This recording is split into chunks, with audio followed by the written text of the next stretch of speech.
He woke up in the middle of the night and thought of Nook. He knew she wasn't sleeping either. In an instant, he took his mind to the beachside, where they'd been a few hours ago. When he noticed that someone was sitting by the bed, he turned to see who it was. It was Uduak. She'd left the room she was given at the guest quarters to come stay with him. She was reading a Bible. Inebihi was amazed when he saw her. "What are you doing here?" he asked, and sat up slowly. "You left us at the party and didn't tell me where you were going. That was disrespectful. You walked in here drained in the rain. I saw you from the quarters," Uduak said softly. "You have no right to be in my room simply because you and I are getting married. Get out," he yelled at her. "I didn't come here to inconvenience you. I came for us to pray together for our upcoming wedding. I do not have what to tell the Lord about the wedding. If you have what to say to him, do it. But not here. The school chapel isn't far from here, go there." He pointed to the door. He watched her face change to a confused state. Uduak reached for her umbrella and stood to walk out. "May the Lord forgive you for disrespecting his princess." "No man has ever done that," she said girlishly. "Get out of my room. Proud brat. I am proud to be the Lord's child. Out." Uduak walked out of the room without looking back. She was proud, arrogant but gentle. The brothers in church called her the Holy Bitch. Being the only daughter of the most popular Archbishop Ibib Ekpion gave her the power and authority to dare and command. She was privileged and could walk away with a lot of misconducts without being asked questions. The only man she was going to bow to was Inebihi, but he was not ready to accept her humility. She was shaking as she walked in the rain back to the guest quarters. Inebihi could not sleep anymore. He took his raincoat and took a stroll to Nduk's hostel. He knocked on the door just once, and it clicked open immediately. It was like she was expecting him. Her eyes were filled with tears. Inebihi sensed there was more going on in her heart, the pains of separation. She hugged him tight. "My flight is 9 a.m. in the morning." Inebihi broke the silence. Panic edged her voice up an octave. She was shaking and he had to grip her arm to prevent her from getting out of his arms. Her eyes were wet and wide, dark orbs. "You're still getting married to her?" She broke out in tears. The smell of alcohol flew out from her mouth. She was obviously shaken. Inebihi was mute. He couldn't say anything to her anymore. A horrible thought skated through her mind. She pushed him off and walked to her bed. "I should have known you were not meant for me before I made that odd with you. You're getting married to someone else." A loud rumble of thunder made her scared, like she was going crazy. She began to tear her clothes apart, then her brassiere, and then her panties. "Make love to me for the last time," she said softly. Lightning flared, making her freckles stand against her pale face. "We can't do this anymore," he whispered. "Do it now," she yelled at him. He became embarrassed. He began to unbutton his shirts, while she rushed to his lips. The rain showed no sign of slackening. Frustration hammered at him, matching the rhythm of the rain. They made love staring at each other's eyes. He had noticed the sadness in her face again, and he wished he could kiss them away. The room was as silent as a tomb, only the sounds of their moans were heard for a long time. As the sky lit again, he knew it was time to leave London. Uduak and his sister rolled his luggage to the car, while his elder brother Pastamfon waited in the car for him. He walked reluctantly toward the car, while he stared at Nduk's hostel from afar. His heart was broken and he couldn't imagine how Nduk felt. Arriving in Nigeria was not a thing of joy for him. The bishop and his entourage had waited patiently for them to arrive, and when they finally did, he'd welcome his children with a delightful heart.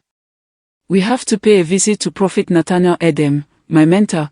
He just returned from the U.S. yesterday, and he would like to meet you and your fiancée," Bishop said to Inebihi, holding his hands in excitement. But he said nothing to his father. They all walked behind him like his escorts, but he led the way to where the cars were parked. Prophet Nathaniel's edifice was as big as Bishop Cosmos' edifice. They were both influential and wealthy men, but one person submitted to the other. Bishop Cosmos took Nathaniel as an earthly god. His prophecies were real because he believed he heard directly from God. "My father." The bishop greeted the prophet, almost prostrating, just as he walked into his large sitting room with Inebihi and Uduak. He was seated on a royal stool that looked like a throne. He had grey hairs and grey beards. Pastor Nathaniel was a fine old man in his mid-70s with an umber-toned skin. "Bishop Cosmos, welcome to my home. Have a seat, please," he said softly. It was only Uduak and Inebihi who followed him behind. The rest of them were seated in the car. "What do I hold this visit, Bishop?" Prophet Nathaniel asked. "My second son Inebihi just graduated from missionary school. He will be getting married in a month's time." Prophet Nathaniel shook his head as he listened and watched the bishop introduce his son and Uduak. The prophet stared at Inebihi for a long time like someone was whispering words to his ears about Inebihi. "But his soul is already tied to someone else. I am seeing a strong bond with another woman," he said. The bishop glared at Inebihi and took away his eyes immediately.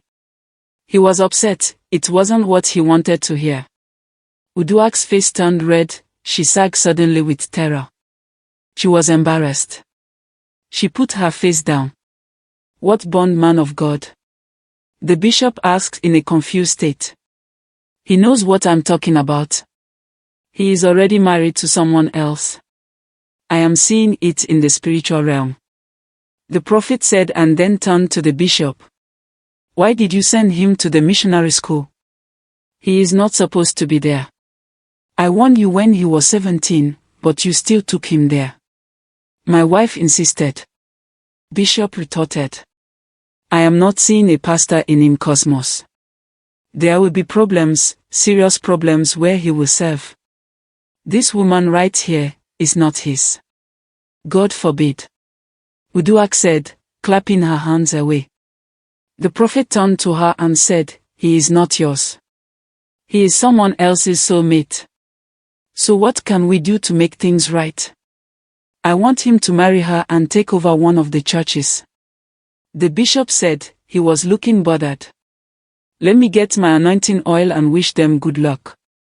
The message God sent to me is what I passed across," he said boldly and walked away, then appeared with a bottle of anointing oil. Inebihi, Uduak and the bishop knelt before him. He placed the olive oil on their forehead and began to mutter words of prayers. God changes things around. Inebihi's mind had traveled far to London. He became restless as the prayer was going on. Uduak hung her hands across his shoulder as the prayer was going on. She'd expected him to take it off as usual, but he didn't. He knelt there with her hands on his shoulder.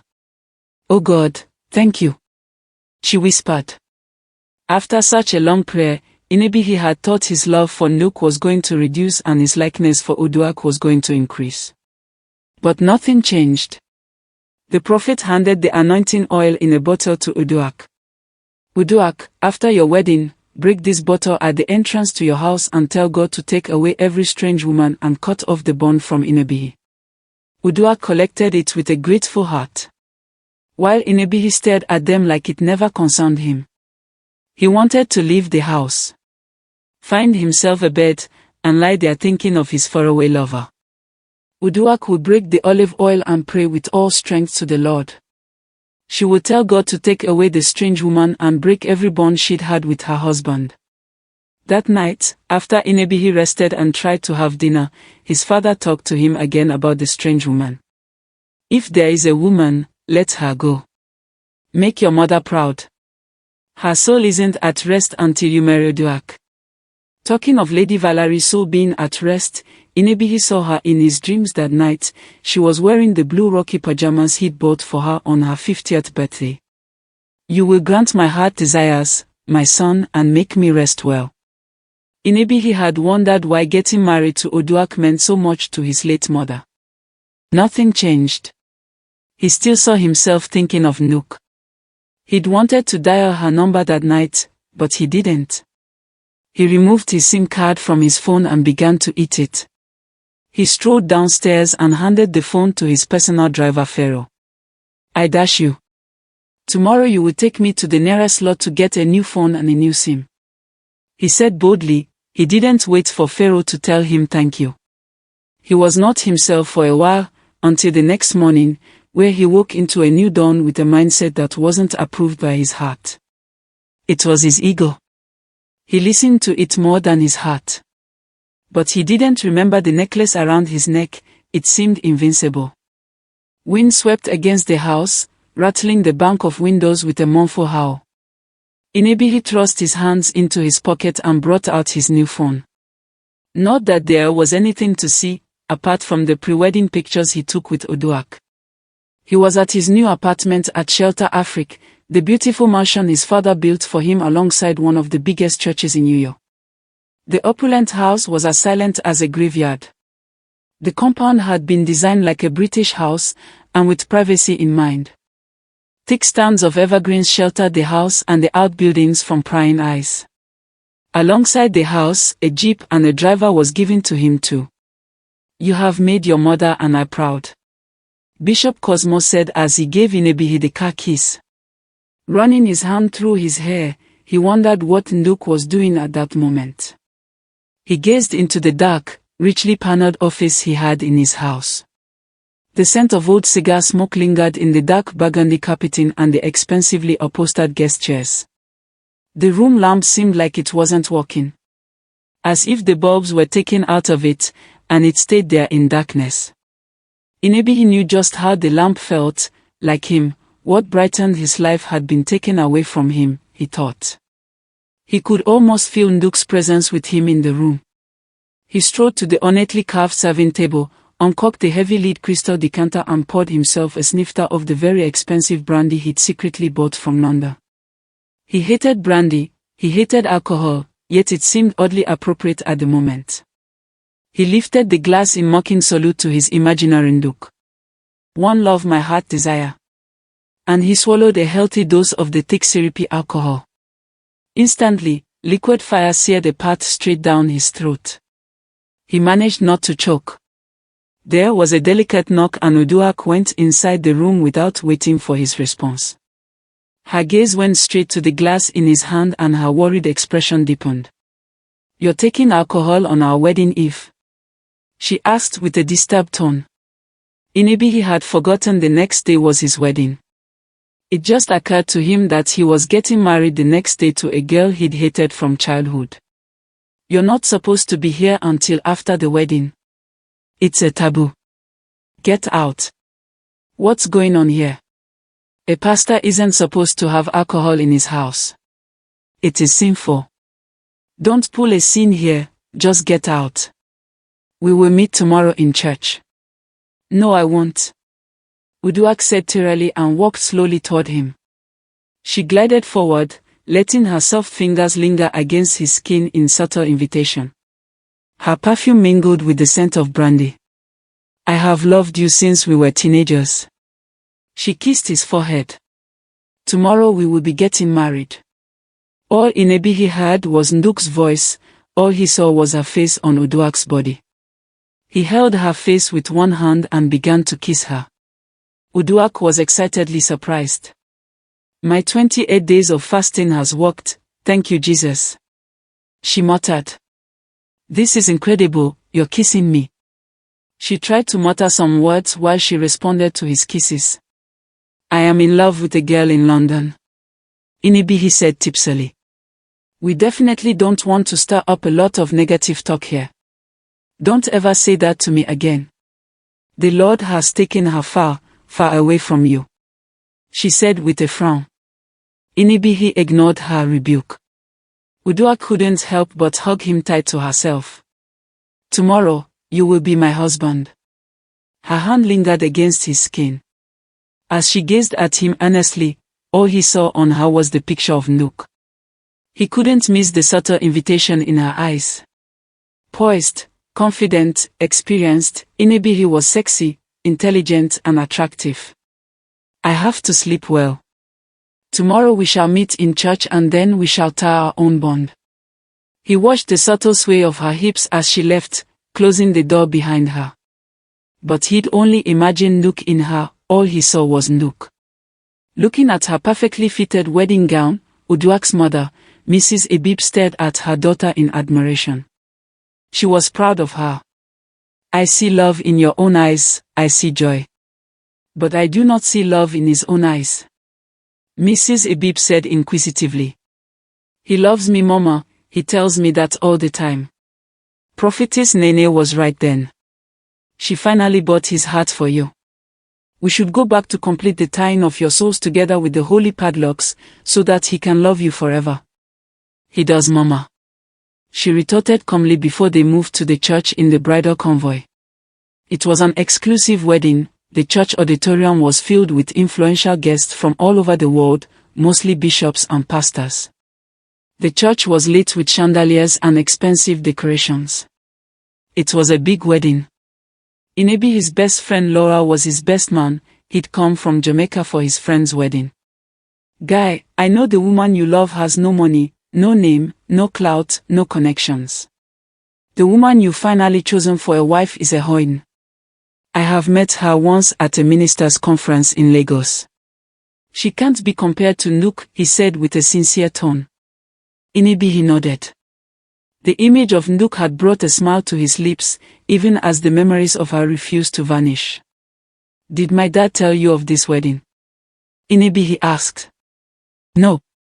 Your elder brother called me a few weeks ago, sent me a ticket cash and said I was going to be your best man.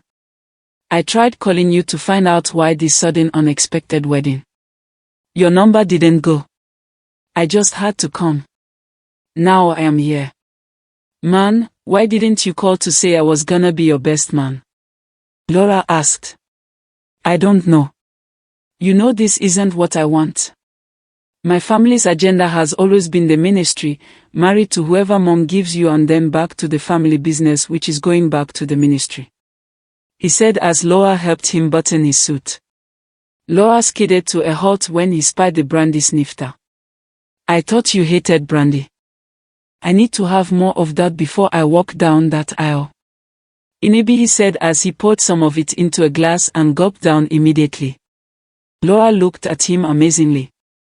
Ah boy. What happened to you? I need that too. Laura said and got the glass from him. He poured his own drink and gulped it down his throat too. They sat down and talked about London and Nook for a long time without remembering what day it was. Their conversation was interrupted by Inebi, his phone. When he saw that it was his father calling, he remembered that he was getting married that day. Uduak had almost cried when she waited in the car for so long and didn't see her groom. She suddenly smiled from afar when she saw his car entering the church premises. He is here, the people around her whispered joyously. As Inebi alighted from the car, he smiled. He'd been 22 years when his mother told him he was going to marry Uduak Ebib. He'd taken it as one of his mother's wishes, but it didn't occur to him that she meant it. You will love her as your own and take her as your wife.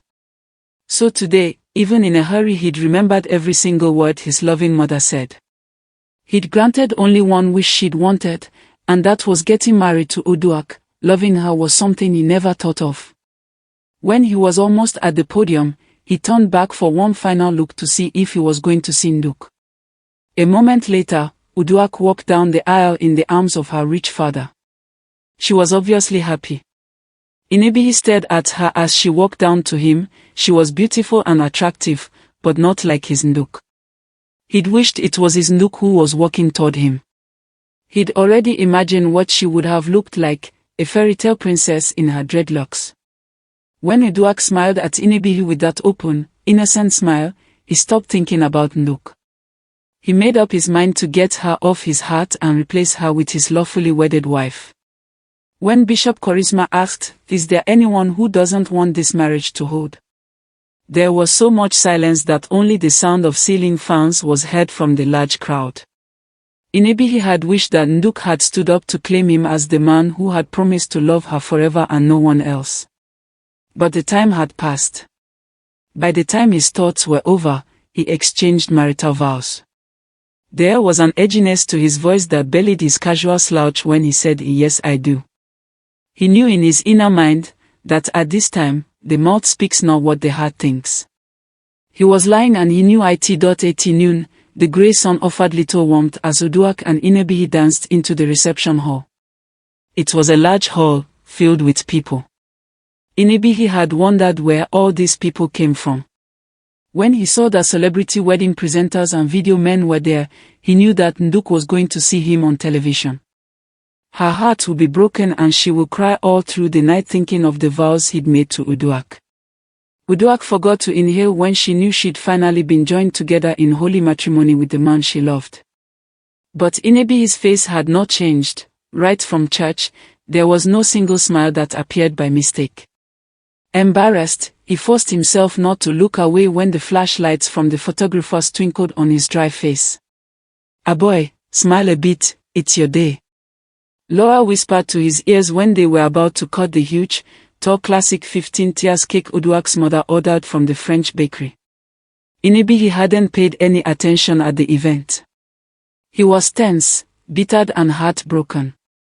"Congratulations, my darling-in-law." Ino hugged Inebihi as she held his hands and walked away, out of the crowd of people who were presenting gifts to Siphon, who was the chief bridesmaid and Laura the best man. Laura had fallen in love with Siphon, but when he recalled what Inebihi said about the family agenda, he took his heart off her. They had exchanged phone numbers. Laura wasn't sure if this was going to work out. They'd better been good friends instead. "I know what's in your mind, in your heart. Follow it. Whatever you did today was to impress the family. Your elder brother and I were fortunate to have loved each other, even when we married by proxy. I tried to let your mother out of our life affairs when we finally got married. I really tried. I am hurt," Inebihi said, bursting into a soft cry. "Don't be. Do what makes you happy, no matter the barrier. Life is once. You can make a mistake in every other aspect of life, but the mistake of a life partner isn't what should be experienced." A stinking feeling settled over him. "Why didn't you say this to me? We sat together in the car when we were going to Eshan Yukana for her introduction," Inebihi said. "Your brother was sitting right next to me. Of course you know he wouldn't have been happy to hear me say those things to you." Inebihi's gaze shifted away to where Uduak stood. She was smiling and hugging guests. He exhaled and winced. More than anything, he wished this conversation wasn't taking place. "We will be leaving for America in 2 days. Your brother will tell you.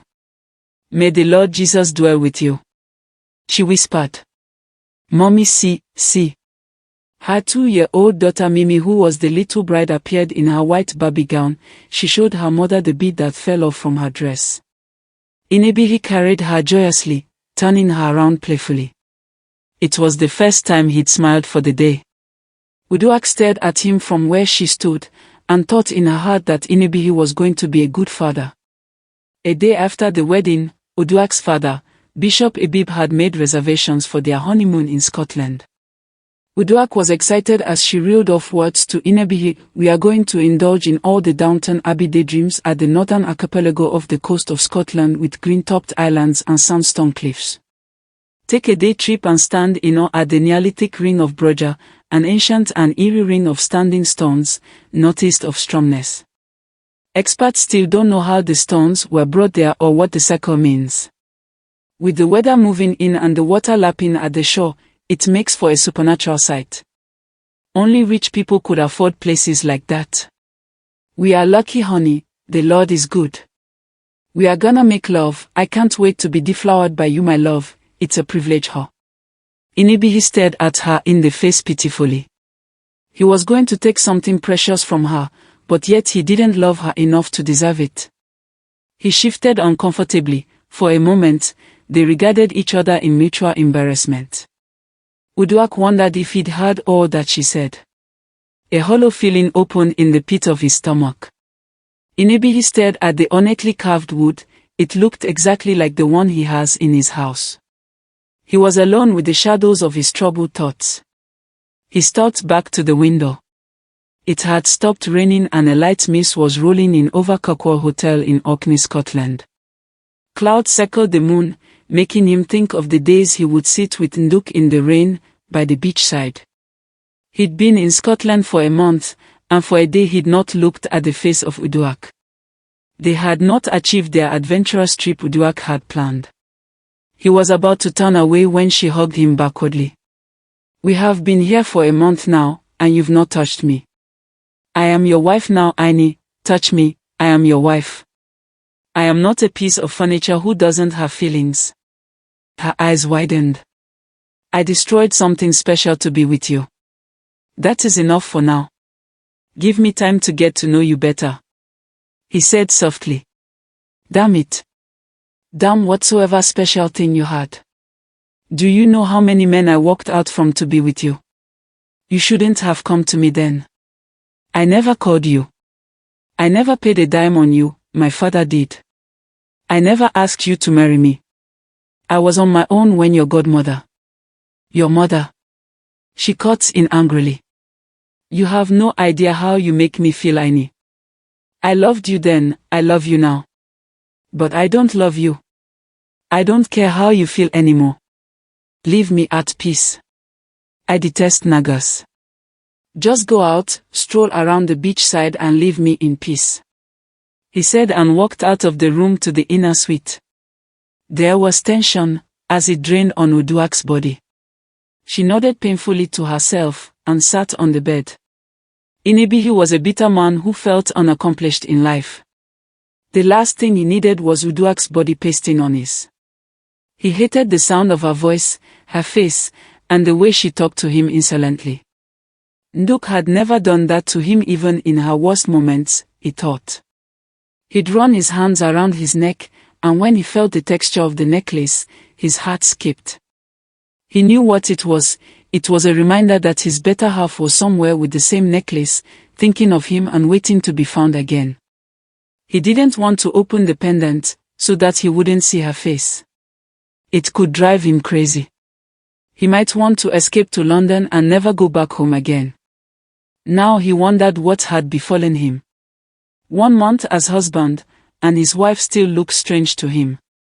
He heard Uduak's cry from the inner room. His heart hurts, he hates to hurt someone, especially a woman. He walked slowly to the inner room and sat by her on the bed. He surprised her by hugging her family. "I am so sorry, I have been rude to you. I didn't mean that." Tears dampened his shirt. She was tempted to unbutton his shirt and begin to kiss him from his sweet face to the zip of his trousers. But she was scared, he was going to resist and that will hurt her again. He didn't think much of her as a wife. He wanted her to be his friend, follow her heart, fall in love with another man, while he goes to the love of his life. Clenching her fingers into his palms, she told herself she couldn't care less what he thought about her, but she would never leave him for any other woman. They were in this together, whether he wanted to recognize that fact or not. More than that, she would go back to Prophetess Nene and fast and pray more for the chains between him and whoever he'd love to be broken. Prophetess Nene had told her that the woman he thinks of used juju to buy his soul and heart. And she was not ready to stand that. She will fast and pray with the 7 stones of Jerusalem which she'd paid money for, and she will have her man back. "It's lunchtime. Let us go eat." Inibi, he said. It was the first time he'd said that to her. His breath smelled like peaches, she perceived it. Inibihi and Uduak arrived in Nigeria after their honeymoon. He was welcomed by his new church members and his driver Pharaoh at the airport. He was a young and handsome pastor who thrilled the heart of the congregation when he walked to the podium to deliver a sermon. He spoke eloquently, he was a good preacher and this pleased his wife's heart and his church members. He was amiable, he had charisma. Within a period of 1 year, Pastor Inibihi had over 1,000 church members in his own branch. And within a period of 1 year, he had not still. Uduak patiently waited for 1 year, and when she saw that Inibihi was not going to touch her, she went to her mother's office in tears. "He won't still touch me, Mom.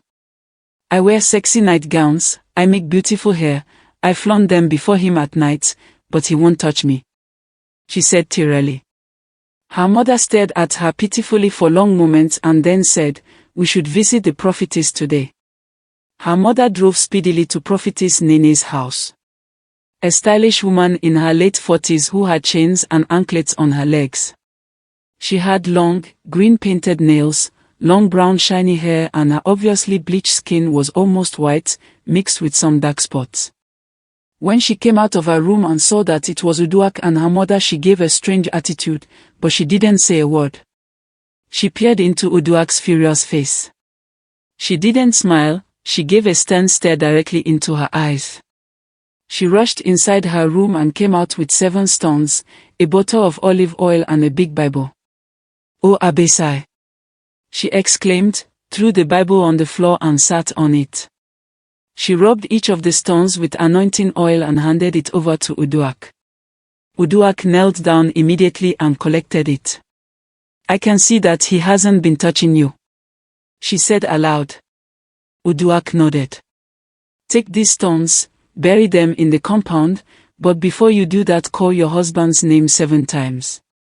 I had done the padlock assignment for you when you were not around, you will pay 200,000 for the assignment," she said boldly, coughed and continued. "The woman has bought his heart with a very big charm. She said in her heart that since he cannot marry her, that you won't be happy in this marriage. God forbid, we rebuke my fire." Uduak's mother exclaimed, shaking her head. "I say shout fire. Fire. Shout fire 7 times. Fire, fire, fire, fire, fire, fire, fire." Uduak and her mother screamed with all their strength in unison. There was a deep silence as Uduak's mother brought out clean naira notes, counted it and handed it to the prophetess. Uduak felt relieved. It was like her dream had finally come to reality. She repeated and echoed the very words the prophetess said to her as she drove home. She did just as she had instructed, without being seen by anyone. Her heart began to beat thunderously when she walked into the sitting room and saw Inobihi reading the Bible and jotting down notes in a book. He didn't notice if anyone was by his side or not. She'd worn her favorite designer perfume, it smelled like strawberry and raspberry. The smell of it went into the air, but Inobihi did not sniff delightfully a bit. For months, it has always been like this. She felt he had no passion for sex, or maybe something was wrong with him. She'd wanted him so badly, to have him roused inside her, and to have it so different from the romantic fantasy she'd seen in Indian movies, where they only kiss but don't make love. Emotion stunned her. When he finally noticed she was behind him, he dropped his pen and paused. "I will be leaving for London by next week. I just bought my ticket online a few hours ago," Inobihi said without looking at her face. "For what?"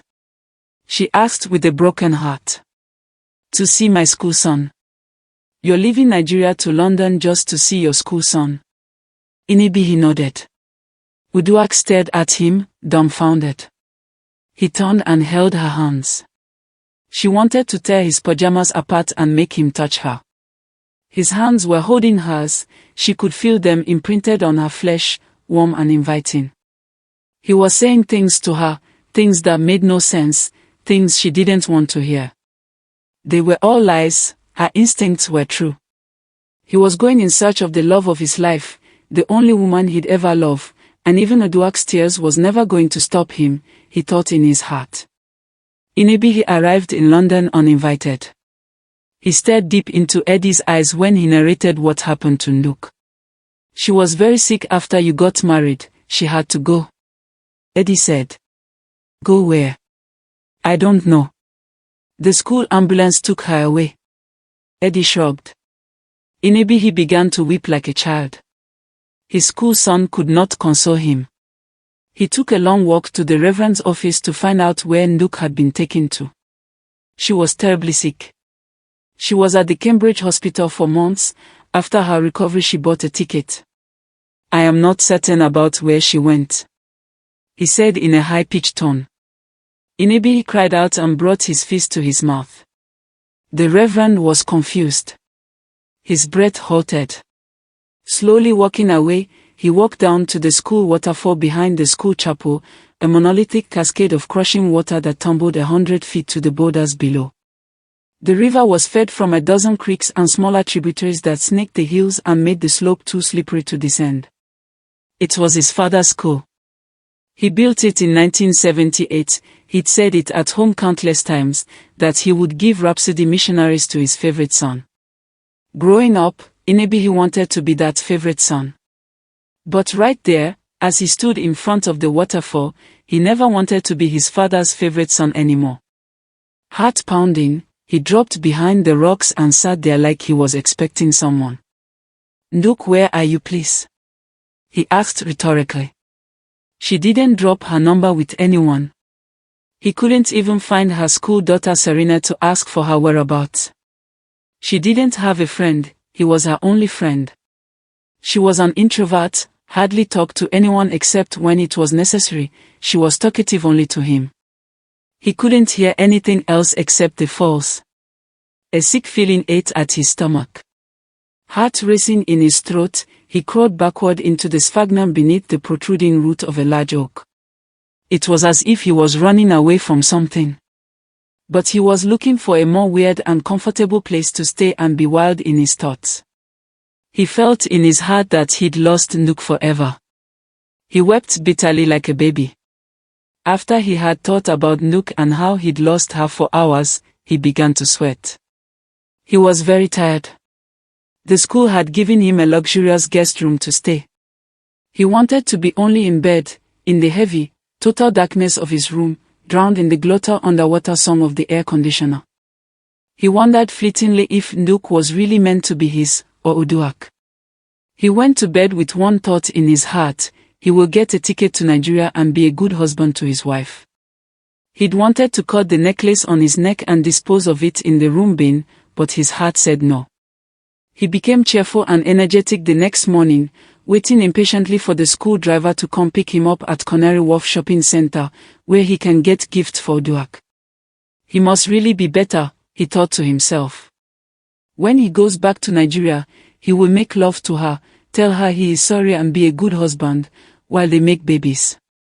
They will read the Bible, pray together and fulfill their dreams together. And even if he didn't love her, he would like her and try his best to serve her right. He laughed when he got into the plane and stared at his wedding pictures, and everything went normal again. When he arrived in Nigeria and got back home the next day, he suddenly appeared in his sitting room and walked straight to the kitchen where he suspected Uduak might be. When she saw him, she was surprised. "I didn't expect you to be back so soon," she said, looking amazed when he hugged her. He handed her the gifts he bought from London, and she wondered if it's Inebi who was standing right in front of her or if she was dreaming in her wish world. She was in shock while she stared at him eat the food she'd made for the first time. He was always encouraging employing a cook, but Uduak protested against female cooks in the house. "Your meal is delicious, baby," he said delightedly. Did he just call her baby? She didn't hear him clearly. She got into bed with a tattered volume of Chimamanda Adichie's Half of a Yellow Sun, and lay propped against the pillows, alternately scanning the pages and listening to Bishop Cosmosa's preaching on the TV. She felt something move down her legs. Her heart fell when she realized it was Inebi's hands. Her heart zoomed and sang, and the sharp lump of submerged anguish the estrangement from him had left in her chest melted away as if it had never been. She felt giddy, light, exuberant.